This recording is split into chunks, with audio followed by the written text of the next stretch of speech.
Okay, in this video, let's continue on playing with Playwright. I just want to test a couple of things here. Going back to my regular database instead of the test database. If I start this server and then go to the home page,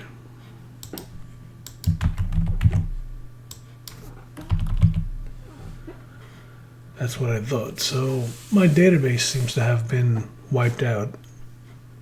The intention was to have a test database and have that be separate from, we'll call it the production database, but that had broken someplace. If I open the database itself,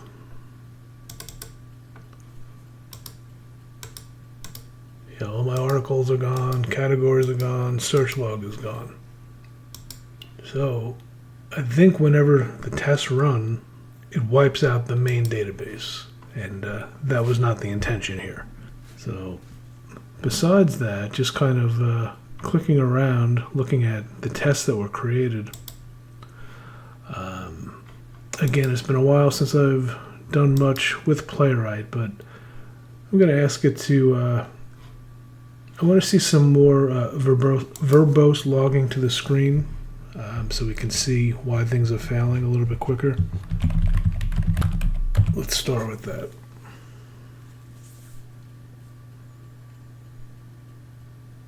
I think it's just a flag that you have to pass into the INI.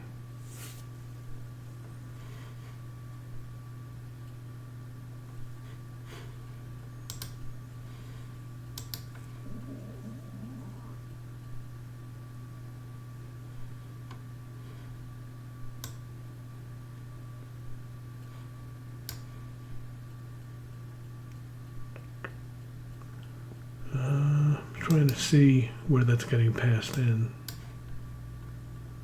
Okay, so it's running headed in Chromium. Okay, so it's taking screenshots on failures. I'm not sure where it's saving those. I don't see those anywhere. And I also don't see verbose. Okay, well, I'll accept these. And then in test e2e.py,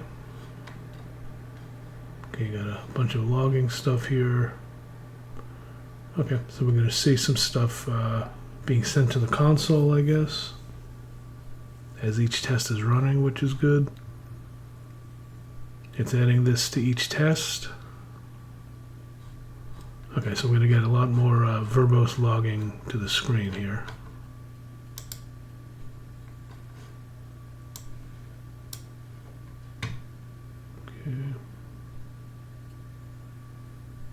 It's also retaining videos on failure, which is pretty cool. Okay, it wants to run tests with the new logging. So go ahead and do that.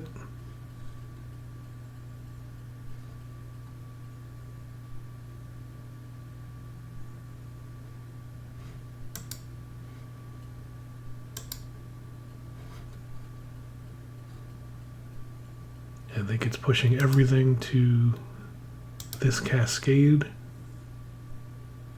terminal. Alright, so the first test passed, which is the admin login test.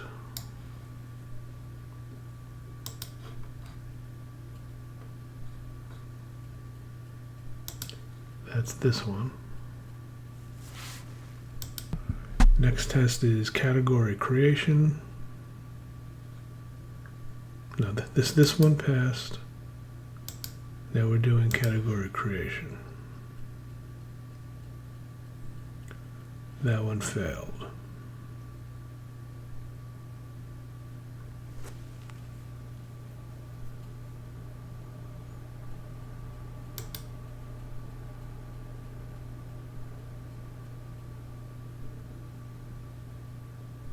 Okay, I'm having a little bit of trouble following this log. What test is this? Article creation. Okay.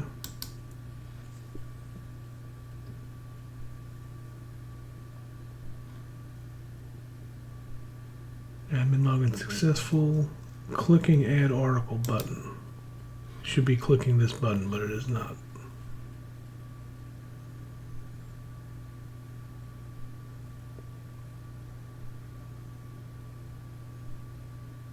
And again, not sure what the timeout is set to for these tests with a simple application. You know, we don't have any fancy Ajax. We don't have things coming and going. I mean, 5-10 second timeout should really be more than enough. That one failed. This is testing search functionality.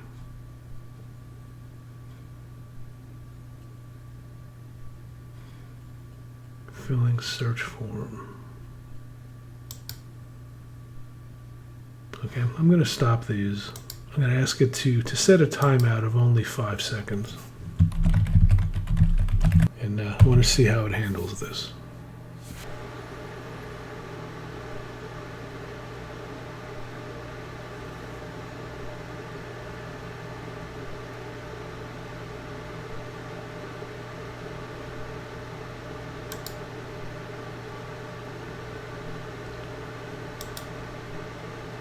Okay, so setting a timeout of 5,000, which is 5 seconds.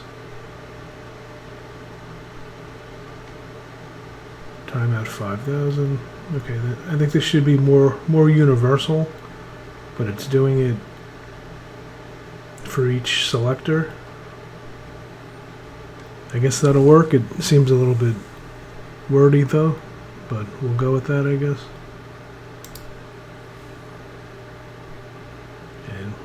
Run the tests again. They should fail now in 5 seconds.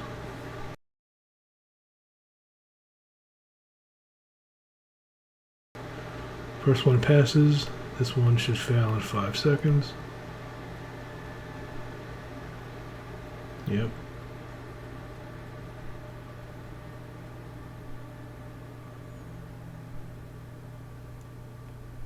Now this particular test, this is a search test. I think I know right away why this one is failing. Let's see if I could find this.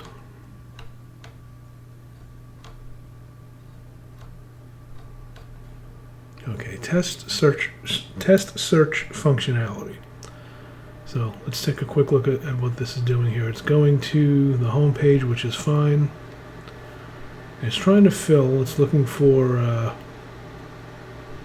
a field with the name of Q, and it's going to put the word test in there. I have a feeling that this element does not exist. I remember I said in an earlier video that it has a tendency to assume what the name of elements are going to be. It's become standard, I think, ever since Google names their search box Q. Everybody had started doing that. I have a feeling that this application does not do that, though. So let's take a look on the home page, on this page.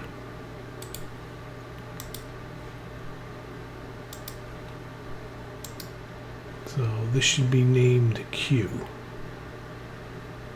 No, this doesn't even have a name. It has an ID of search-input, but there's no Q, so that's why that's failing.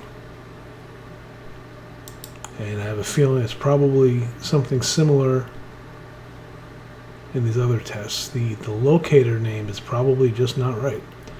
So for this very simple test for test search functionality, I'm going to tell it that the locator is incorrect.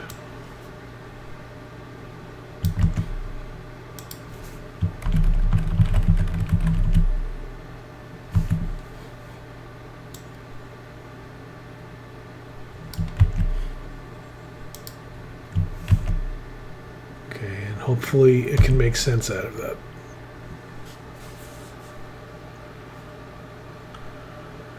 Yep, I see the issue. The search input has an ID of search-input rather than a name attribute. Let me fix the test. So when I work with developers, I always ask them to give me to give me testable, maintainable tests.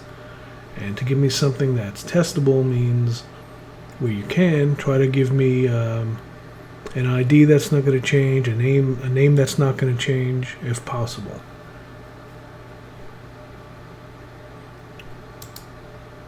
Okay, so we're changing this to search-input, and then we're waiting for some other selector here. Okay, not sure what that's doing.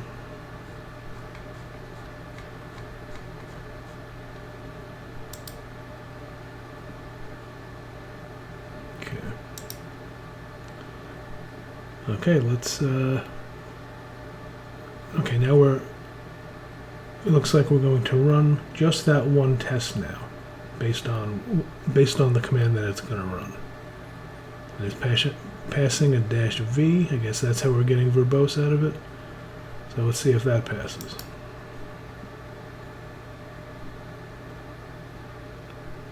Okay, looks like that passed. The browser popped up, and it put the word test in the box, and it passed.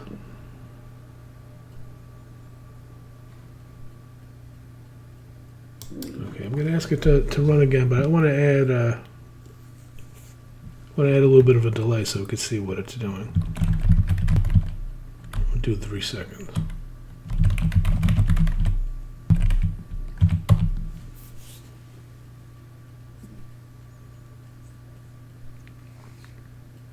Okay, this was pretty smart. It maintained context. It knew that I just wanted to make a change to that search functionality test.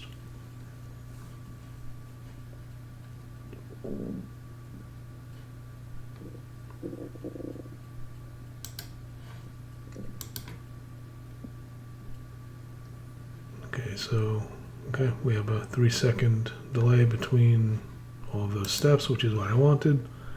Now we'll run that one more test again.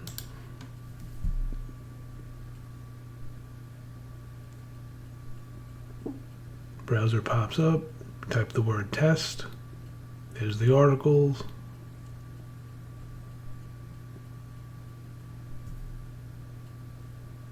Okay, that passes, great.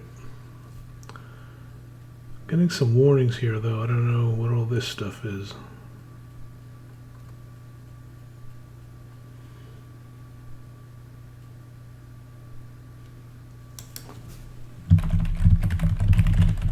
I'm going to ask it to remove those delays. We have a test that is passing here, so let's clean that one up.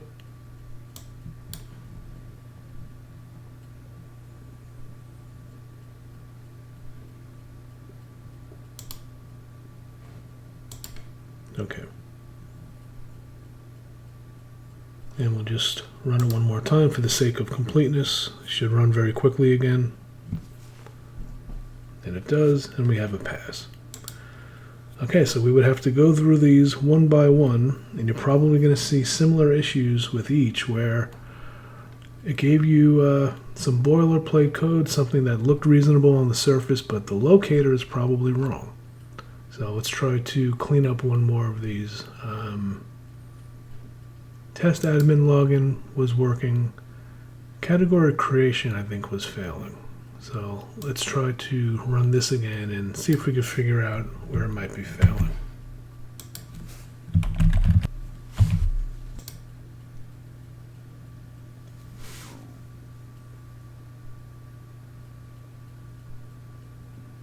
Okay, this is going to fail.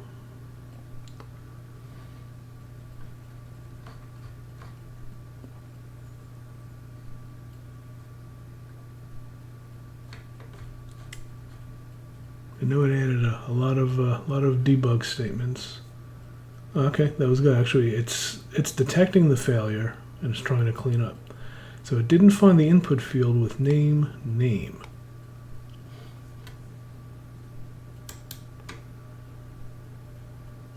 Just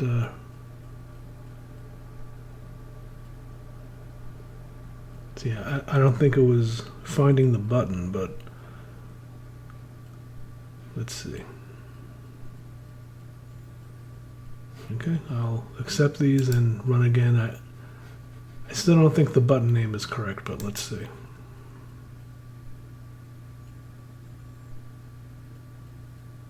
Oh, I was wrong. Okay, so added the category. Well, we got the modal at least, but it still failed.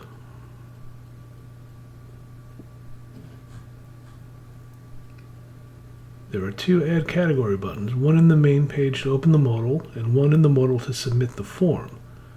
Let me fix that by using a more specific selector for the submit button. Okay, that's an interesting catch.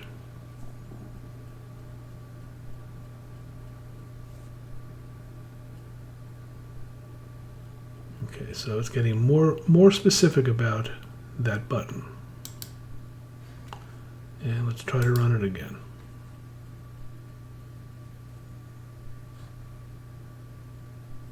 Nice. Oh, actually, no, it said failed. Why is that? Strict mode violation resolved to 3 elements.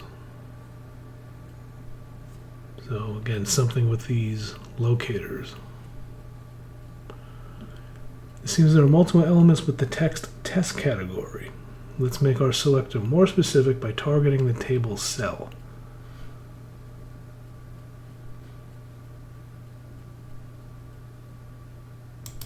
Interesting. Okay, we'll run it again.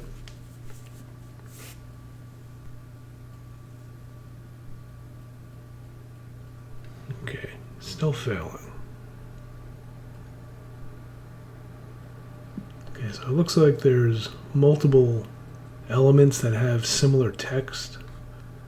Again, this can probably be cleaned up by cleaning up the code of the page, making the page more testable and a little more friendly to automation, but it's taking it's going in a different direction, cleaning up the tests, basically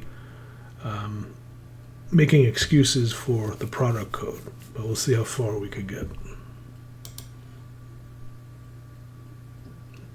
Yeah, see, when you start having that, when you start having locators like this, a table row into a category row, cell has text, this stuff gets pretty fragile. So I would prefer this cleaned up in the actual product code, but again, for the sake of time, just keep going until we get this to pass.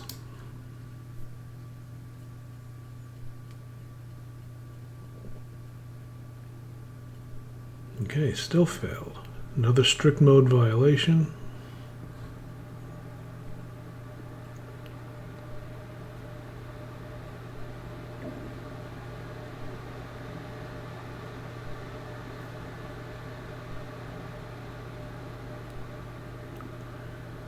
It says, I see the issue. The category creation is working correctly, but we need to wait for the flash message to appear before checking for the new category.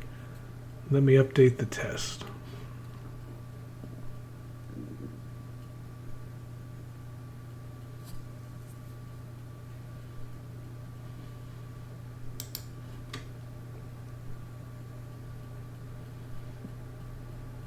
Okay, and let's run the test again.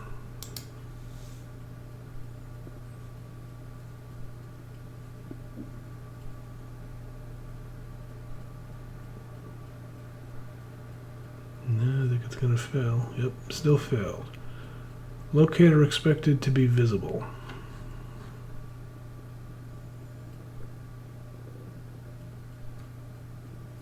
So I'm going to stop this here. I mean, it can go round and round, and it's probably going to eventually fix it. But I'm going to ask it though to go and change the code of the product instead of having such complicated locators.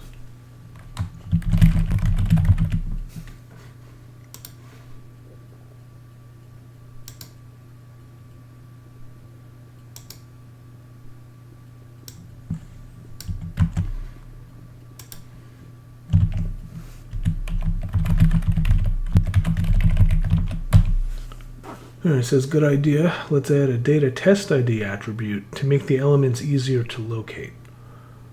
So this is a development trick that usually works. If you have an element with a unique name. It makes it easier to test. So we added a test ID for a category name and category description. So depending on what it's passing in here as test data, hopefully this makes it a little bit easier to pass.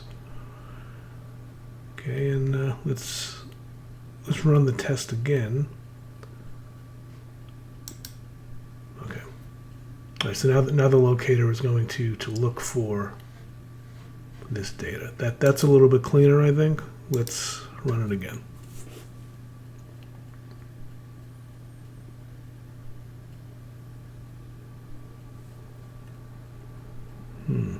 Okay. All right. I think we might still have multiple selectors with this text because it's not randomizing text. I think it is reusing the category name repeatedly. But let's see. It wants to add a weight. I don't think that's going to do it.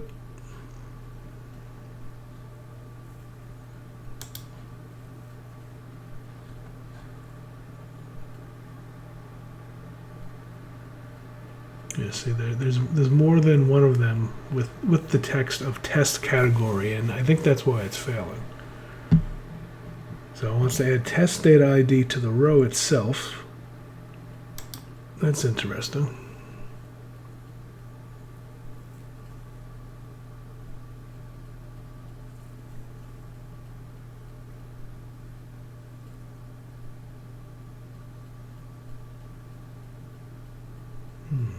Category row. Okay, let's try it.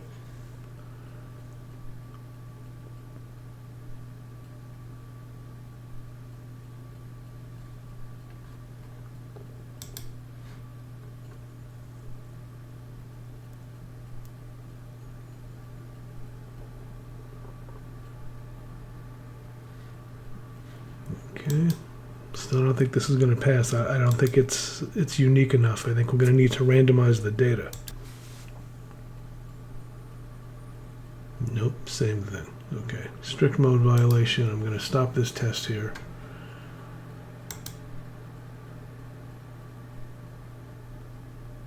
Okay, I'm going to ask it maybe to randomize the data because I think that's why it's failing.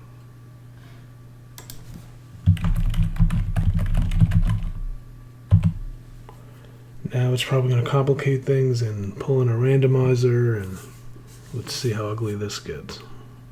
Probably should have committed this code.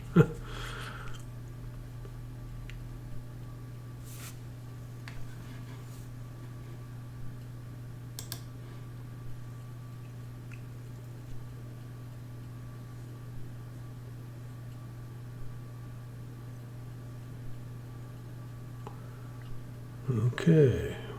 Yep, importing UUID.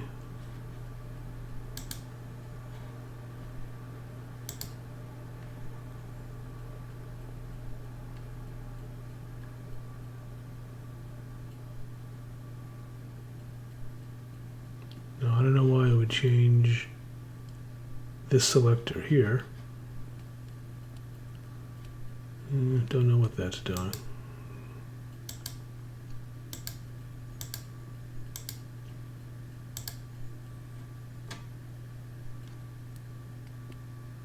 Okay, so we're doing unique category names based on UUID. All right.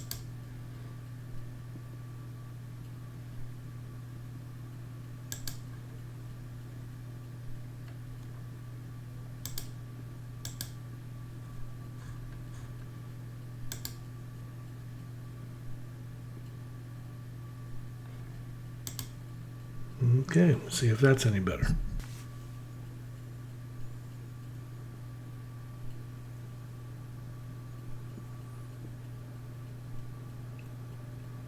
Uh-oh.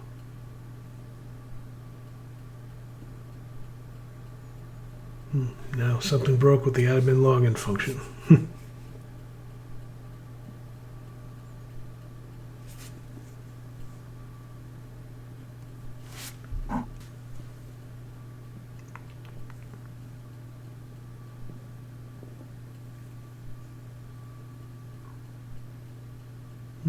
Now it's updating admin login to use better selectors.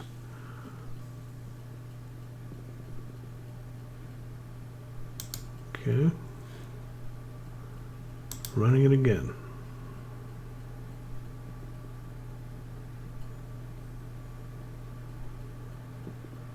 Yay, looks like it passed. Okay, still seeing some ugly stuff in here, which I don't know what to make of that, but let's see this last run. So category creation, submitting login form, waiting for navigation.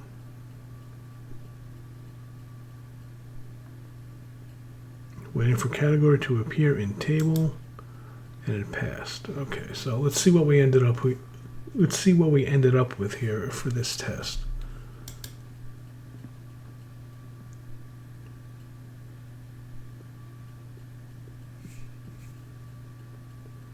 Okay, and what is the final expect here? Yeah, so has text category name. So every time the test runs, it should be random. And I think that's why it's passing now.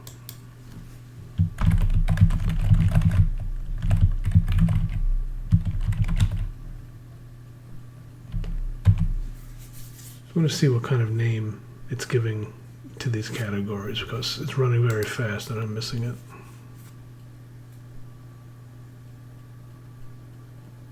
Okay, it was test category and then some random strings. So, okay, so I think we would need to do something similar for each one of these tests. Make sure the locators are correct. Make sure the text is random. Make sure one test does not interfere with another. Okay, for the sake of time, I'm not going to do that for all of these here.